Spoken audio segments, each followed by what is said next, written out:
Everyone, welcome to our channel कारवॉब stock market. मैं हूं आपकी दोस्त नीलम शर्मा। तो आज के इस वीडियो में हम लोग देखने वाले हैं आईटीडी सीमेंटेशन इंडिया के बारे में। तो कंपनी ने बहुत ही शानदार कंपनी है और बहुत ही अच्छा इसने परफॉर्मेंस दिया है। इस वीडियो में हम लोग कवर करेंगे कंपनी का फंडामेंटल एनालिसिस, देखेंगे कंपनी का फाइनेंशियल्स कैसा है, फिर उसके अंदर प्रोमोटर होल्डिंग कैसा है, फाइनेंशियल रेशियोज, फिर कैश फ्लो कैसा है, वो सारी चीजें हम लोग कवर करेंगे फंडामेंटल्स में। नेक्स्ट हम लोग कंपनी का फुल ईयर का रिजल्ट देखेंगे and quarter on quarter comparison करेंगे कि कंपनी ने कैसे परफॉर्म किया है। फिर देखेंगे टेक्निकल एनालिसिस, जिसके अंदर हम लोग लेवल्स देखेंगे कि कौन से लेवल पे एंट्री लेनी चाहिए या कौन से लेवल पे एंट्री नहीं लेनी चाहिए, कहाँ पे स्टॉप लॉस लगाना चाहिए, कहाँ पे निकल जाना चाहिए। वो सारी चीजें हम लोग इसमें कवर करेंगे। देन बिजनेस अपडेट्स देखेंगे, जिसमें हम लोग ऑर्डर बुक देखेंगे, कंपनी को कितना ऑर्डर्स मिला है, न्यू कौन से प्रोजेक्ट्स है, और कंपनी वो प्रोजेक्ट्स को टाइम टू टाइम डिलीवर कर रही है या नहीं कर रही है। वो सारी चीजें हम लोग कवर करेंगे। तो ये वीडियो आपके लिए बहुत ही ज्यादा इंफॉर्मेटिव होने वाला है। इस वीडियो को आखिरी तक देखिएगा सो दैट आप कोई भी इंफॉर्मेशन मिस ना करें। अभी हम लोग कंपनी का ओवरव्यू देख लेंगे यहाँ पे कि कंपनी करती क्या है एग्जैक्टली देखेंगे। कंपनी 1931 से स्टैब्लिश हुई थी। द सीमेंटेशन कंपनी लिमिटेड, ये UK operated two branch in India. ठीक है, तो ये company construction OEM services provide करती है। यहाँ पे अगर हम लोग देखेंगे एरिया ऑफ ऑपरेशन, तो ये काम क्या करती है यहाँ पे देखो। मैरीटाइम स्ट्रक्चर यानी कि मरीन से रिलेटेड जो काम है, jetty, dolphin, berth and valve, ship lift, dry dock, wet basin, break water, field approach, dragging, ये सारे काम करती है। फिर urban infrastructure, MRTS and airports बनाती है यहाँ पे। एलिवेटेड मेट्रो, फिर अंडरग्राउंड मेट्रो स्टेशन बिल्डिंग, ये सारे काम करती है। हाईवे ब्रिज एंड फ्लाईओवर्स भी बनाती है ये। तो यहाँ पे सारी चीजें दी गई है। नेक्स्ट यहाँ पे एरिया ऑफ ऑपरेशन में देखेंगे तो इंडस्ट्रियल स्ट्रक्चर एंड बिल्डिंग्स बनाती है ये, जैसे कि इंस्टीट्यूशनल, कमर्शियल, फैक्ट्रीज, फिर इंडस्ट्रियल। यहाँ पे hydro, dam and tunnel and irrigation में काम करती है। तो डैम्स, पावर हाउस, टनल, ये सारे काम बन करती है ये। फाउंडेशन एंड स्पेशल इंजीनियरिंग यानी कि diaphragm wall, ground improvement, rehabilitation work, फिर वाटर एंड वेस्ट वाटर, ये सब का यहाँ पे micro tunneling, civil work for water treatment plant, pipeline for drainage project, ये सब यहाँ पे प्रोजेक्ट ये काम करती है। तो यहाँ पे फाइनेंशियल परफॉर्मेंस देख लेंगे कंपनी के। यहाँ पे देख सकते हो कंपनी का जो फाइनेंशियल परफॉर्मेंस में यहाँ पे Q4 FY25 का जो नंबर है, रिवेन्यू 10% से इंक्रीज हुआ है। 2480 करोड़ का कंपनी का रिवेन्यू जनरेट हुआ है। एबिटडा 11% से इंक्रीज हुआ है, 2268 करोड़ का। प्रॉफिट आफ्टर टैक्स 27% से इंक्रीज हुआ है, 114 करोड़ का। ठीक है, यहाँ पे major order secure during the year देखेंगे तो ये तीन जो ऑर्डर है वो बहुत ज्यादा बड़े ऑर्डर है। यहाँ पे construction of station and allied work in Bengaluru, civil and related work at तलडीट एंड यहाँ पे देखेंगे तो फाइलिंग एंड एलाइड वर्क। यहाँ पे टोटल देखेंगे तो 804 करोड़ का यहाँ पे ऑर्डर्स है कंपनी के पास। यहाँ पे consolidated financial quarterly rupees in crores. यहाँ पे रिवेन्यू अगर देखोगे मार्च 24 से लेके मार्च 25 तक का, तो इसका जो रिवेन्यू है यहाँ पे सितंबर 2024 में थोड़ा सा कम हुआ था, लेकिन उसके बाद में ये कंटिन्यूसली इंक्रीज होते जा रहा है। एबिटडा देख लेंगे तो एबिटडा यहाँ पे ज्यादा था, फिर वापस से सितंबर में थोड़ा कम हुआ एंड फिर वापस से इसने अच्छे से इंक्रीज किया। प्रॉफिट आफ्टर टैक्स भी कंपनी का सितंबर 2024 में गिरा था एंड अभी वापस से इंक्रीज हुआ है। तो कंपनी अभी बहुत ही अच्छे से परफॉर्मेंस दे रही है। फुल ईयर का देखेंगे परफॉर्मेंस यहाँ पे, तो रिवेन्यू 18% से इंक्रीज हुआ है। मतलब पूरा FY25 का कंपेयर करेंगे FY24 से, तो 9097 करोड़ का यहाँ पे रिवेन्यू जनरेट किया है। EBITDA 923 करोड़ का जनरेट किया है, 14% का यहाँ पे ग्रोथ है।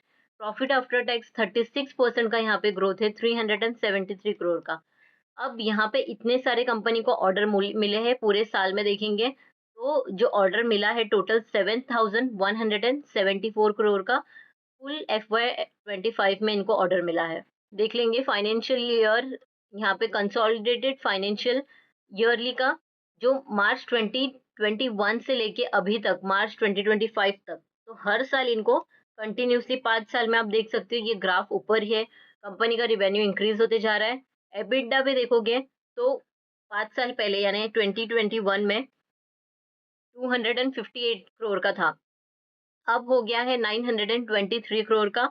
और प्रॉफिट आफ्टर टैक्स भी कंपनी का 16 से अभी 373 करोड़ का हो गया है। तो कंपनी यहाँ पे कंटिन्यूसली ग्रो करते जा रही है और आगे भी जाके ये ग्रो करेगी, क्योंकि इंडिया के अंदर डेवलपमेंट, इंफ्रास्ट्रक्चर डेवलपमेंट का काम बहुत है और आगे जाके ये ऐसे ही कंटिन्यूसली इंक्रीज होते जाएगा। यहाँ पे हम लोग देखेंगे नेटवर्थ कंपनी का इंक्रीज हो गया है, 1838 करोड़ का हो गया है। डेट, अभी ये कंस्ट्रक्शन कंपनी है, ठीक है, जो भी काम लेती है ये, उसके लिए बहुत ज्यादा पैसा लगता है। तो ये पैसा कैसे करती है, ये पहले बोरो करती है पैसा, ठीक है, कंपनी से, बैंक से लोन लेती है। लोन लेने के बाद में ये अपना काम चालू करती है। चालू करते करते ये जैसे जैसे फेसेस में काम कंप्लीट करती है, जो भी इसका वर्क है कंप्लीट करने के बाद में, वैसे वैसे इनको जो भी बिल है वो अप्रूव होता है और इनको फंडिंग हो जाती है, मिल जाता है इनका जो भी अमाउंट है, इनको डेबिट क्रेडिट हो जाता है। तो यहाँ पे हम देखेंगे तो ये कर्जा ये कंपनी में हमेशा रहेगा, क्योंकि ये बोरो करती है, फिर जब इनको फाइनल पेमेंट आ जाता है देन ये डेट जो है इनका वो कुछ यहाँ पे पेमेंट कर देती है डेट का। फिर यहाँ पे ग्रॉस डेट टू इक्विटी देखेंगे तो ये अभी आप देखो पहले कितना था, 0.58 का, तो अभी ये कम हो गया है। तो यही एक पॉजिटिव साइन रहती है कि कंस्ट्रक्शन कंपनीज जो रहती है वो क्या करती है, कर्जा लेती है, लेकिन फिर उस कर्जे को वो टाइम टू टाइम अगर पे नहीं करेगी तो फिर कंपनी में प्रॉब्लम है। लेकिन इस कंपनी में कोई प्रॉब्लम नहीं है, क्योंकि यहाँ पे आप देख सकते हो ये भले ही ये अमाउंट इंक्रीज होते जा रहा है, लेकिन ये टाइम टू टाइम यहाँ पे पेमेंट करते जा रही है। तो ये एक one of the fundamental strong company का एक साइन है ये। जो कंपनी के पास ऑर्डर बुक है वो कैसे इंक्रीज होते जा रहा है, तो रोबस्ट ऑर्डर बुक है यहाँ पे। FY 2021 में 11,732 करोड़ का ऑर्डर था। फिर ये कंटिन्यूसली मार्च 23 तक ये इंक्रीज होते रहा। मार्च 24 में ये थोड़ा सा कम हो गया यहाँ पे, एंड फिर मार्च 25 में यहाँ पे और थोड़ा कम हुआ है। तो कंपनी को ऑर्डर्स थोड़े से कम मिले हैं यहाँ पे। और जैसे हमने देखा 7,100 करोड़ का ऑर्डर FY 25 में सिक्योर किया है, जिसके अंदर से गवर्नमेंट का 50% का ऑर्डर है, PSU 8% का है और प्राइवेट सेक्टर जो है वो 42% का यहाँ पे ऑर्डर है। और ये इसका जो प्रेजेंस है वो इंडिया के अंदर है विथ 13 स्टेट, एक union territory, and is currently executing project in Sri Lanka and Bangladesh में इनका प्रोजेक्ट चल रहा है। यहाँ पे डाइवर्सिफाइड ऑर्डर है, जहाँ पे आपको पूरा ब्रेकअप दिखेगा, यहाँ पे कितने का ऑर्डर है और कितना परसेंटेज है। तो टोटल मिला के यहाँ पे 100% हो जाता है। तो यहाँ पे मरीटाइम स्ट्रक्चर से 34%, इंडस्ट्रियल स्ट्रक्चर एंड बिल्डिंग से 24%, अर्बन इंफ्रास्ट्रक्चर MRTS एयरपोर्ट से 18%, फिर डैम टर्नल इरिगेशन से 8.9, हाईवे ब्रिज फ्लाईओवर से 8.4, फाउंडेशन स्पेशलिस्ट एंड इंजीनियरिंग से 3.9, वाटर एंड वाटर वेस्टेज से यहाँ पे 1.8। तो ये कंपनी का ऑर्डर बुक है, जो यहाँ पे दिखा रहा है कि कंपनी कंटिन्यूसली और अच्छे से आगे ऐसे ही ऑर्डर्स मिलते रहे कंपनी को तो ये बहुत ज्यादा आगे बढ़ सकती है। मरीटाइम स्ट्रक्चर का ये इमेज है और यहाँ पे under execution project, under execution यहाँ पे लिस्ट ऑफ प्रोजेक्ट दी गई है, जिसका ऑर्डर बुक यहाँ पे दिखाया गया है। यहाँ पे देख सकते हो इंडस्ट्रियल स्ट्रक्चर एंड बिल्डिंग से देखेंगे तो ये सारे मेजर प्रोजेक्ट्स है इनके यहाँ पे, और उत्तर प्रदेश, दिल्ली, हर जगह पे इनके प्रोजेक्ट्स चालू है। देन यहाँ पे MRTS and airport urban infrastructure का देखेंगे तो ये चार मेजर प्रोजेक्ट इनका चालू है। Then hydro dam and tunnel irrigation से यहाँ पे देखेंगे तो ये प्रोजेक्ट तीन इनके मेन प्रोजेक्ट चालू है, सिक्किम, आंध्र प्रदेश एंड तेलंगाना में। फिर हाईवे एंड ब्रिज फ्लाईओवर से देखेंगे तो यहाँ पे उत्तर प्रदेश में इनका चालू है 6 laning road project in Uttar Pradesh. Water and water wastage से देखेंगे यहाँ पे तो 2 प्रोजेक्ट हैं, गुजरात में एंड कर्नाटका में। और फाउंडेशन स्पेशलिस्ट इंजीनियरिंग का देखेंगे तो वेस्ट बंगाल एंड ओडिशा में। यहाँ पे हम लोग कंपनी का मार्केट कैप देखेंगे तो ये स्मॉल कैप कंपनी, 11,396 करोड़ का मार्केट कैप है इसका। लो बनाया था 352 का और हाई बनाया है इसने 694 का। स्टॉक का पी है 30 और इंडस्ट्री पी है 19.6। तो यहाँ पे इंडस्ट्री पी से ये बहुत ज्यादा हाई पे अभी मिल रहा है। ठीक है। और फिर इसका बुक वैल्यू देखेंगे 107 है, डिविडेंड यील्ड इसका 0.26 का है, आरओसीई है 28.2 का जो कि काफ़ी अच्छा है, और आरओई इसका 22.4 का है, तो ये दोनों बहुत सही है। फेस वैल्यू 1 है, यानी कि फ्यूचर में जाके आपको कोई भी स्प्लिट नहीं मिलेगा इसमें। डिविडेंड पे आउट कंपनी 9.22% का डिविडेंड पे आउट देती है, ईपीएस 21.7 का है, प्राइस टू बुक वैल्यू है 6.22 का। यहाँ पे करंट रेशियो देख लेंगे 1.14 का है, क्विक रेशियो 1 का है इसका। डेट टू इक्विटी कंपनी के पास बहुत ज़्यादा कर्जा नहीं है यहाँ पे, और कोई भी प्लेज परसेंटेज होल्डिंग नहीं है, और फ्री कैश फ्लो भी कंपनी के पास अवेलेबल है यहाँ पे। तो यहाँ पे ओवरऑल अगर हम लोग फाइनेंशियल रेशियोज देखेंगे तो इससे समझ में आता है कंपनी फंडामेंटली काफ़ी स्ट्रांग है। कंपैरिजन में हम लोग देख लेंगे कि ये नंबर, ये जो कंपनी है मार्केट कैप के हिसाब से ये बहुत ही छोटी कंपनी है, लेकिन आरओसीई के हिसाब से अगर आप देखोगे तो सबसे ज़्यादा आरओसीई इसी कंपनी का है। तो बहुत ही अच्छी फंडामेंटली स्ट्रांग कंपनी है, और मल्टी बैगर रिटर्न आपको फ्यूचर में ये दे सकती है। यहाँ पे हम लोग देखेंगे सेल्स ग्रोथ, तो 3 इयर्स का 34% का है, एंड ट्रेलिंग 12 मंथ का 18% का है। प्रॉफिट ग्रोथ देखेंगे तो 77% का है 3 इयर्स का, एंड ट्रेलिंग 12 मंथ का है 38% का, जो कि काफ़ी अच्छा है। ये परसेंटेज आप देख सकते हो बहुत 18%, एंड कन्वर्जन जो है प्रॉफिटेबिलिटी का कंस्ट्रक्शन कंपनी में हमेशा ज़्यादा ही रहता है। तो ये यहाँ देखेंगे स्टॉक प्राइस सीएजीआर 3 इयर्स का 122% का है, एंड 1 ईयर का यहाँ पे 67% का है। रिटर्न ऑन इक्विटी देखेंगे 3 इयर्स का तो 18% का है, एंड लास्ट ईयर का देखेंगे तो 22% का, तो ये भी काफ़ी अच्छा है। देख सकते हो बैलेंस शीट में रिजर्व्स कंटिन्यूअसली इंक्रीज होते जा रहा है, एंड कंस्ट्रक्शन कंपनी की होने के बावजूद ये इसका जो बोरोइंग है ये कम होते जा रहा है। मतलब थोड़ा सा इंक्रीज हुआ है, लेकिन ये फिर भी लिमिटेड में है, बहुत अच्छा है ये। लाइबिलिटी देख लेंगे यहाँ पे, लाइबिलिटी भी इंक्रीज होते जा रही है, और टोटल एसेट भी कंपनी का इंक्रीज होते जा रहा है। एंड कैश फ्लो देख लेंगे, तो कैश फ्लो के अंदर जो ऑपरेटिंग एक्टिविटी है ये 203 का हो गया है, पहले 704 का था, तो ये थोड़ा सा कम हो गया है। इन्वेस्टिंग एक्टिविटी देखेंगे तो ये माइनस में ही है अभी भी, और माइनस 2.245 करोड़ का है ये। फाइनेंसिंग एक्टिविटी में माइनस 209 करोड़ का है, और नेट कैश फ्लो कंपनी के पास अभी थोड़ा नेगेटिव में हो गया है। पहले ये कंपनी के पास कंटिन्यूअसली पॉजिटिव में थी। रेशियोज में देखेंगे तो डेटर डे इसका यहाँ पे इंक्रीज हो गया है, 64 का हो गया है। इन्वेंट्री डे इसका कम हो गया है, जो कि काफी अच्छा है। डे पेएबल थोड़ा कम हो गया है, जो कि काफी अच्छा है। कैश कन्वर्जन साइकिल माइनस में है, तो कंपनी को बहुत ज्यादा एडवांस में पैसे मिल जाता है, जो कि पॉजिटिव साइन है। वर्किंग कैपिटल डे इसका 30 का हो गया है, पहले 9 का था, तो बहुत ज्यादा इंक्रीज हो गया है, जो कि एक नेगेटिव साइन है। आरओसीई देखेंगे हम इसका, तो आरओसीई कंपनी का कंटिन्यूअसली इंक्रीज होते जा रहा है। तो आप देख सकते हो 15 से 10 हुआ, 14 हुआ, फिर 19, 27 और 28 हो गया अभी। तो ये जो 3 साल से कंपनी का आरओसी इंक्रीज होते जा रहा है। तो ऐसे ही कंपनी को अपने पोर्टफोलियो में रखना चाहिए।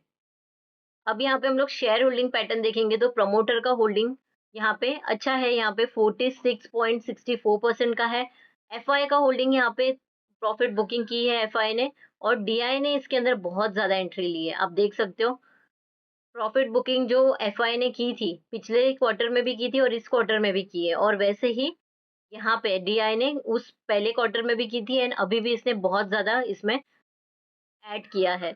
पब्लिक का होल्डिंग यहाँ पे कम हो गया है, तो एफआई ने कम किया है, पब्लिक ने कम किया है, लेकिन डीआई के पास ये जो है इंक्रीज होते जा रहा है, जो कि एक पॉजिटिव साइन है कि डीआई मतलब बहुत ही अच्छा, उन लोग भी अच्छे से एनालिसिस करते हैं, फिर उसके अंदर इसमें अगर इन्वेस्ट कर रहे हैं तो उसके बाद, तो इसका मतलब ये है कि कंपनी बहुत ही ज़्यादा आगे चल के अच्छा कर सकती है। यहाँ पे देखो ये है कंपनी का टेक्निकल चार्ट, और ये वीकली चार्ट मैंने ओपन किया है, और यहाँ पे आप देख सकते हो ये 100 रुपीज़ का जो प्राइस पे मिलता था, आज ये 600 रुपीज़ के प्राइस पे आ चुका है। तो कंटिन्यूसली यहाँ पे ऐड होते जा रहा है। यहाँ पे हम देख सकते हैं किसने यहाँ से लेके यहाँ तक का जर्नी, यहाँ अप्रैल 2023 में, और यहाँ से लेके यहाँ तक कंपनी ने 560% का रिटर्न दिया है। तो बहुत अच्छा, 100 रुपीज़ का इसका प्राइस था। जिसने भी इसको इसमें एंट्री ली रहेगी उसने बहुत ही अच्छे इसमें रिटर्न बना के दिए। सिर्फ यहाँ पे एक था जो थोड़ा सा इसमें करेक्शन आया था, अदरवाइज बहुत, आप देख सकते हो यहाँ पे क्लियरली, यहाँ पे बहुत अच्छा रिटर्न बना के दिया है। अब यहाँ पे एक चीज देखो, ये इसका ऑल टाइम हाई है, ठीक है।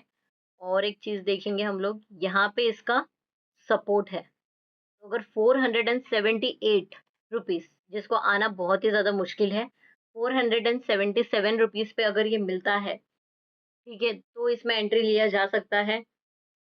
इसके अलावा अगर आप यहाँ पे देखेंगे तो कोई ज़्यादा स्टॉप लॉस इसका दिख नहीं रहा है। स्टॉप लॉस कहाँ पे लगाना है, तो आप परसेंटेज के हिसाब से, जब आपको कोई सपोर्ट नहीं दिखता है ना, तब आपको परसेंटेज वाइज़ स्टॉप लॉस लगाना रहता है। जैसे कि 10% अगर लॉस में आते हो तो आप निकल जाना चाहिए, 30% आते हो तो निकल जाना चाहिए। उतना आप रिस्क लेना चाहते हो तो लो। मिनिमम देखेंगे तो 8% का अगर आपको लॉस मिल रहा है तो आप चुपचाप अपना प्रॉफिट बुक कर लेने का और बाद में उसको लो पे खरीद सकते हो। तो एक और यहाँ पे आप देखोगे तो यहाँ पे थोड़ा देर के लिए कंसोलिडेट हुआ था और ये इसका स्टॉप लॉस है। यहाँ पे इस लेवल पे भी अगर आपको मिलता है तो बहुत अच्छा, लेकिन अभी कंपनी बहुत अच्छा कर रही है तो मुझे बहुत डाउट है कि इस लेवल पे जल्दी से ये आएगा या नहीं आएगा। बट आप क्या सोचते हो, आपको कौन से लेवल पे आपको इसमें एंट्री लेनी चाहिए? मुझे कमेंट करके बताइएगा ज़रूर। यहाँ पे देखो, अब यहाँ पे अगर आप देखते हो, ये एक चैनल में घूम रहा है, इसको हम लोग डिलीट कर देते हैं, ठीक है? और यहाँ पे देखो, ये डेली चार्ट है और यहाँ से लेके उसने, आप देख सकते हो यहाँ पे ऑलमोस्ट 40% का रिटर्न दिया है। तो मैं अभी आपको यही बोलूँगी कि इसमें अभी कोई एंट्री मत लेना। इसको थोड़ा-सा करेक्ट होने दो और ये जो गैप है ना इसके अंदर का, दिख रहा है आपको ये गैप? इसको फिल हो जाने दो। गैप को फिल होने के बाद में जब ये ऊपर जाएगा ना तब एंट्री लेना, या फिर आप एक काम कर सकते हो, इधर आपको मिलता है और जिस दिन आपको ये स्टॉक को बाय करना है उस दिन उसका फंडामेंटल चेक करना। एक बार स्क्रीनर में जाके फटाफट फटाफट जो कुछ भी है देख लेना कि कंपनी में कोई प्रॉब्लम है क्या, क्यों ये इतना करेक्ट हुआ। इसके अलावा न्यूज़ जाके देख लेना कि कोई इसमें कोई गड़बड़ चल रही है क्या, मैनेजमेंट का कोई भी कॉन कॉल रहेगा वो जाके सुन लेना, फिर उसके अंदर एंट्री लेना। क्योंकि कंपनी अभी स्ट्रांग है, ठीक है। अगर आने वाले 1-2 क्वार्टर में अगर ये गिरता है, तब कंपनी का क्या हाल है, कंपनी अंदर से कैसी चल रही है, वो सारी चीज़ें जानना बहुत ज़रूरी रहता है, क्योंकि हम लोग इस कंपनी में पैसा लगा रहे हैं। तो पैसा लगा रहे हैं तो हमें पता रहना चाहिए क्या कर रही है कंपनी, ठीक है? तो long term point of view से मैं आपको बताऊँगी कि इसमें अगर एंट्री लेनी है, तो अभी रुक जाए, थोड़े टाइम के बाद में इसमें एंट्री लें जब आपका वो एक लेवल आ जाएगा। तब तक के लिए आप इसको अपने वॉच लिस्ट में रख सकते हो या फिर अपना एक एक्सेल शीट बनाओ, वहाँ जहाँ पे आप लिख के रखो कि आपको ये लेवल पे आने के बाद में आपको एंट्री लेनी है, या फिर जीटीटी लगाओ। बहुत सारे वेज है आपको रिमाइंडर्स के लिए, ठीक है। तो ये था कंपनी के बारे में डिटेल एनालिसिस हमने कर लिया है। आपको क्या लगता है इस कंपनी के बारे में, और आपके पास ऑलरेडी है तो मुझे कमेंट करके जरूर बताइएगा। आपका पॉइंट ऑफ व्यू मुझे जानना भी बहुत ज़्यादा ज़रूरी है। ठीक है? तो अगर आपको ये वीडियो थोड़ा भी इन्फॉर्मेटिव लगा है, तो वीडियो को लाइक कीजिए। चैनल को अगर अभी तक सब्सक्राइब नहीं किया है, तो प्लीज़ सब्सक्राइब कर दीजिए। इससे मुझे बहुत ज़्यादा मोटिवेशन मिलता है, ऐसे वैल्यूएबल कंटेंट बनाने के लिए। बेल आइकन पे क्लिक नहीं किया है, तो प्लीज़ क्लिक कर दीजिए। बेल आइकन पे ज़रूर क्लिक कीजिएगा सो दैट आने वाली हर एक वीडियो की नोटिफ़िकेशन आपको टाइम टू टाइम मिलते रहे। Thank you for watching this video. मिलते हैं अगले वीडियो में। Happy investing.